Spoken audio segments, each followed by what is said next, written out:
नमस्कार दोस्तों। चलिए अपना सेट चैप्टर कंटिन्यू करते हैं। आज हम सीखेंगे कि सबसेट्स क्या होते हैं। सबसेट समझने के लिए हम एक एग्जांपल लेते हैं। मान लेते हैं कोई सेट है ए और इसके अंदर एलिमेंट्स दे रखे हैं 1, 2 एंड 3। अच्छा, एक और कोई सेट है बी, उसके अंदर एलिमेंट्स 1, 2, 3, 4 एंड 5 ये दे रखे हैं। आप ध्यान से देखिए, ए के जितने भी एलिमेंट्स हैं वो बी के अंदर आ रहे हैं, यानी 1, 2, 3 ए में भी हैं, बी में भी हैं। अच्छा, बी में और भी एलिमेंट्स हैं 4 एंड 5। तो आप क्या देख रहे हो कि भाई ए बी का सबसेट है, A is subset of B. इसका मतलब ये हुआ कि ए के कुछ एलिमेंट्स बी में रखे हुए हैं। इस बात को हम इस तरह से भी लिख सकते हैं, A is content in B.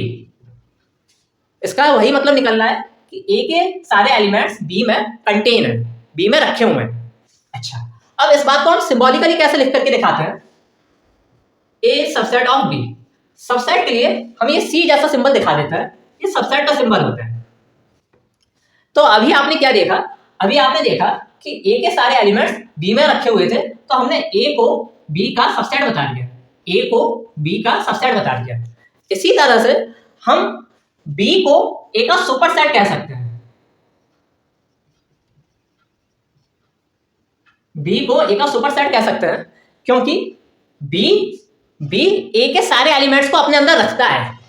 B contains A, B contains A, B ए के सारे एलिमेंट्स को अपने अंदर रखता है। आप देख रहे हैं कि बी के अंदर 1, 2, 3 जो कि ए के एलिमेंट्स हैं वो रखे हुए हैं। और इस बात को हम इस तरह से भी लिख देते हैं कि B is superset of A, B is superset of A. तो मुझे लगता है आपको क्लैरिटी हो गई होगी कि सबसेट क्या होता है और सबसेट का अपोजिट होता है सुपरसेट, है ना। जिस तरह सबसेट के लिए हम इस तरह से सिंबल लगाते हैं, सुपरसेट के लिए हम बी इज सुपरसेट ऑफ ए, यानी सुपरसेट का जो सिंबल होता है वो सबसेट का सिंबल का उल्टा होता है ना। इसका अर्थ ये होगा कि बी इज सुपरसेट ऑफ ए या बी कंटेन्स ए। अच्छा, अब एक और सिंबल होता है, मान लेते हैं कि कोई तीसरा सेट है डी और जिसके अंदर ए का कोई एलिमेंट नहीं है। मान लेते हैं इसके अंदर एलिमेंट्स हैं 6 और 7, है ना। ए का तो कोई एलिमेंट नहीं है, बी का भी कोई एलिमेंट नहीं है, तो हम यहाँ पर क्या लिख सकते हैं कि A is not superset of, A is not subset of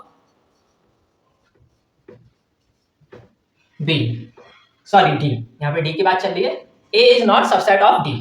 तो हम सिंबॉलिकली कैसे लिखेंगे, ए बनाया और वही सबसेट का सिंबल लगाया। अब यहाँ पर क्या लिखा है, नॉट सबसेट, नॉट सबसेट को हम दिखाने के लिए यहाँ पर क्रॉस लगा देंगे।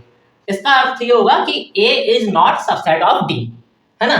बी भी डी का सबसेट नहीं है, तो हम बी के लिए भी लिख सकते हैं कि B is not subset of D. तो मुझे लगता है कि आपको कॉन्सेप्ट अच्छे से क्लियर हो गया होगा। चलिए अब आगे बढ़ते हैं, अब हमें कुछ की पॉइंट समझना है। Every set is a subset of itself. इसका मतलब है हर एक सेट अपने आप का सबसेट तो होता ही है। A is subset of A for all A. दूसरा की पॉइंट है, null set is a subset of every set. Null set हर एक सेट का सबसेट होता है। फाइव का मतलब होता है null set, null set is subset of A for all A. सभी सेट्स के लिए नल सेट सबसेट होता है। मैं एक एग्जांपल लेता हूं, जैसे मैंने पहला एग्जांपल लिया, ए कोई सेट है जिसके अंदर एलिमेंट है 1, ठीक। अब मैं इसके सबसेट्स बनाऊं तो मैं इसके सबसेट्स क्या लिख सकता हूं, देखिए इसका सबसेट मैं 1 लिख सकता हूं। अभी हमने पढ़ा every set is a subset of itself, यानी 1 ये जो सेट है ये सेट अपने आप का तो सबसेट हो गई। अच्छा, और इसका एक और सेट मैं लिख सकता हूं 5। दूसरा पॉइंट हमने पढ़ा, null set is a subset of every set. Null set हर एक सेट का सबसेट होता है, ठीक है। मैं एक और एग्जांपल लेता हूं, कोई सेट मान लेता हूं बी, इसके अंदर एलिमेंट्स दे रखे हैं 1, 2। अब मैं इसके सबसेट्स बना रहा हूं, ठीक है। तो अब मैं इसके क्या क्या सबसेट्स बना सकता हूं, एक सबसेट में बना सकता हूं 1, दूसरा सबसेट में बना सकता हूं 2, तीसरा सबसेट में बना सकता हूं 1, 2, और चौथा सबसेट बना सकता हूँ 5। देखिए ये जो सेट है 1 वो इस सेट का सबसेट है क्योंकि इसके एलिमेंट 1 इसके अंदर आ रहा है। ऐसे ही 2 इसका सबसेट है क्योंकि 2 इसके अंदर आ रहा है। हाँ, अब आप देख रहे हो कि 1, 2 भी इसका सबसेट है। मैंने अभी बताया था आपको कि हर एक सेट अपने आपका तो सबसेट होता है, इसलिए ये जो सेट है बी 1, 2 अपने आप का सबसेट है। और 5 माने नल सेट हर एक सेट का सबसेट होता है। ठीक है, तो इसके ये 4 सबसेट्स हो जाएंगे। मैं एक और एग्जांपल ले लेता हूँ। मान लेता हूँ सी कोई सेट है, इसके अंदर एलिमेंट्स दे रखे हैं 1, 2 एंड 3। अच्छा, अब मैं इसके सबसेट्स लिखता हूँ। तो इसके में क्या क्या सबसेट्स लिख सकता हूँ, ध्यान से देखिएगा। 1, 2, 3 और कौन कौन से सेट्स को मैं इसका सबसेट लिख सकता हूँ। 1, 2 एक सेट ये हो जाएगा, ये भी इसका सबसेट है। 2, 3 ये इसका सबसेट हुआ। 1, 3 ये सेट भी इसका सबसेट हुआ। ठीक है, और कौन से सेट लिख सकता हूँ। 1, 2, 3 ये एक सेट हो गया जो कि सी का सबसेट है। और 5 ये नल सेट है। नल सेट हर एक सेट का सबसेट होता है। ठीक, तो देखा आपने सी के अंदर 1, 2, 3 ये 3 एलिमेंट्स थे सेट के अंदर। तो इसके सबसेट्स क्या क्या हो सकते हैं। Set of 1, set of 2, set of 3, set of 1, 2, set of 2, 3, set of 1, 3, set of 1, 2, 3 और ये 5 नल सेट। अच्छा, तो ये सारे सी के सबसेट्स हो गए। अब मैं नंबर ऑफ सबसेट्स की बात कर रहा हूं। जैसे ए के अंदर एक एलिमेंट था और इसके सबसेट्स कितने हुए 2। इसके सबसेट्स कितने हुए 2। बी के अंदर 2 एलिमेंट्स थे, इसके सबसेट्स कितने हुए 4। सी के अंदर 3 एलिमेंट्स थे, इसके अंदर कितने सबसेट्स हुए 1, 2, 3, 4, 5, 6, 7, 8। इसके लिए 8 सबसेट्स हो गए। 2 की पावर 8 मतलब 8। ठीक, तो देखिए इसको मैं लिख सकता हूँ 2 की पावर 1, इसको मैं लिख सकता हूँ 2 की पावर 2 और इसको मैं लिख सकता हूँ 2 की पावर 3। तो आप एक चीज नोटिस कीजिए, जब किसी सेट के अंदर एक एलिमेंट होता है तो उसके पॉसिबल सबसेट्स 2 की पावर 1 होते हैं। जब किसी सेट के अंदर 2 एलिमेंट्स होते हैं तो उसके पॉसिबल सबसेट्स 2 की पावर 2 होते हैं। और जब किसी एलिमेंट के अंदर 3 एलिमेंट्स होते हैं, जब किसी सेट के अंदर 3 एलिमेंट्स होते हैं तो उसके नंबर ऑफ पॉसिबल सबसेट्स 2 की पावर 3 है। तो हम एक जनरल फॉर्मूला बना सकते हैं इनको ध्यान में रख करके कि अगर किसी सेट के अंदर n एलिमेंट्स हैं तो उसके नंबर ऑफ सबसेट्स क्या हो जाएंगे। उसके नंबर ऑफ सबसेट्स क्या हो जाएंगे, नंबर ऑफ सबसेट्स 2 की पावर n। इसका क्या मतलब हुआ, इसका मतलब यह हुआ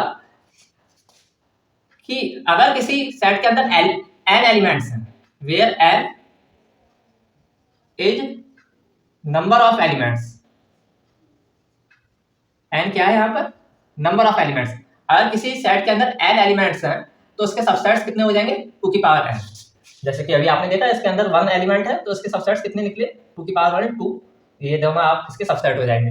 हाँ, ऐसे ही बाकियों के लिए इसके अंदर 2 एलिमेंट्स हैं तो उसके नंबर ऑफ सबसेट्स कितने निकले 4 यानी 2 की पावर 2।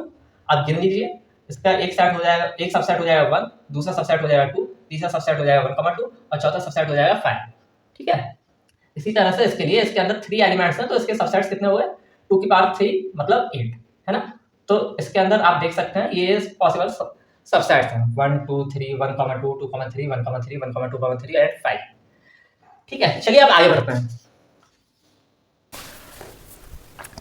बढ़ते हैं। Power set. पावर सेट क्या होता है, set of all subsets of a given set. दिए गए सेट के सारे सबसेट्स का सेट पावर सेट कहलाता है। मैं एक एग्जांपल लेता हूं। जैसे मान लेते हैं ए एक सेट है, इसके अंदर एलिमेंट्स हैं 1, 2 एंड 3। ठीक है, अब मैं इसके सारे सबसेट्स लिखता हूं। इसका एक सबसेट में लिख सकता हूं 1, दूसरा सबसेट में लिख सकता हूं 2, तीसरा सबसेट में लिख सकता हूं 3। 1 और 2 का सेट भी इसका सबसेट होगा।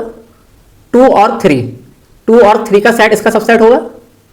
1 और 3 का सेट इसका सबसेट होगा और 1, 2, 3 भी इसके सेट का सबसेट होगा। देखिए मैंने आपको बताया था कि every set is subset of itself, है ना। तो 1, 2, 3 सबसेट है 1, 2, 3 का। अच्छा, और 5 मैंने आपको बताया था कि null set is subset of every set. Null set हर एक सेट का सबसेट होता है। तो इस तरह से ये सारे इसके क्या हुए, सबसेट्स। अब देखिए मैंने पावर सेट की डेफिनेशन क्या बताई, set of all subsets of a given set. दिए गए सेट के सारे सबसेट्स का सेट, सारे सबसेट्स का सेट क्या कहलाता है, पावर सेट। यानी इसके सबसेट्स को अगर मैं कर्ली ब्रैकेट लगा करके बंद कर दूं तो ये जो सेट बनेगा वो क्या कहलाएगा, पावर सेट। और पावर सेट किसका, ए का। तो इसको हम इस तरह से लिख करके रिप्रेजेंट करते हैं, इसका मतलब होता है पावर सेट ऑफ ए। तो आपके समझ में आया कि पावर सेट का क्या मतलब होता है। किसी सेट का पावर सेट हम कैसे निकालते हैं, हम कलेक्शन सबसेट्स का बनाते हैं और सबसेट्स के कलेक्शन को कर्ली ब्रैकेट में बंद करते हैं, तो सबसेट्स का एक सेट बन जाता है। तो इस तरह से उस सेट के लिए वो जो है पावर सेट हो जाएगा। अच्छा, अब आगे बढ़ते हैं। मैं कुछ और टर्मिनोलॉजी आपको सिखाना चाहता हूं, जैसे इक्वल सेट। इक्वल सेट क्या होता है, देखिए यही सेट की बात कर लेते हैं। जैसे कि ए हमको दे रखा है 1, 2, 3। अच्छा, एक और सेट है और इसके अंदर एलिमेंट्स 1, 2, 3 सेम एलिमेंट्स लिखे हुए हैं, है ना। जितने एलिमेंट्स ए के हैं, ए के अंदर हैं, उतने ही एलिमेंट्स बी के अंदर भी हैं। अच्छा, तो आप देख रहे हो कि भाई सेट क्या है, ये दोनों सेम है। तो इसलिए हम क्या लिख सकते हैं, ए इक्वल टू बी, ये दोनों इक्वल सेट्स हैं। ठीक है। अच्छा, अब अगली टर्मिनोलॉजी है प्रॉपर सबसेट। प्रॉपर सबसेट क्या होता है, देखिए हमने सबसेट पढ़ा हुआ है, सबसेट पढ़ा है। जैसे एक सेट हमको यही मान लेते हैं, ये दे रखा है 1, 2, 3 और एक और कोई सेट मानते हैं सी। इसके अंदर एलिमेंट्स दे रखे हैं 1, 2, 3 एंड 4। तो देखिए ए के सारे एलिमेंट्स सी के अंदर भी आ रहे हैं, है ना। तो हम क्या कह सकते हैं कि ए इज सबसेट ऑफ सी, है ना। देखिए ए सी का सबसेट है, इस बात को हम दोनों तरह से लिख सकते हैं, A is subset of C, और यहां पर हम ऐसे भी लिख सकते हैं A is proper subset of C. Proper subset of C यानी ए जो है, ए के सारे एलिमेंट्स प्रॉपरली सी के अंदर आ रहे हैं, है ना। देखिए मैं एक और एग्जांपल लेता हूं पहले।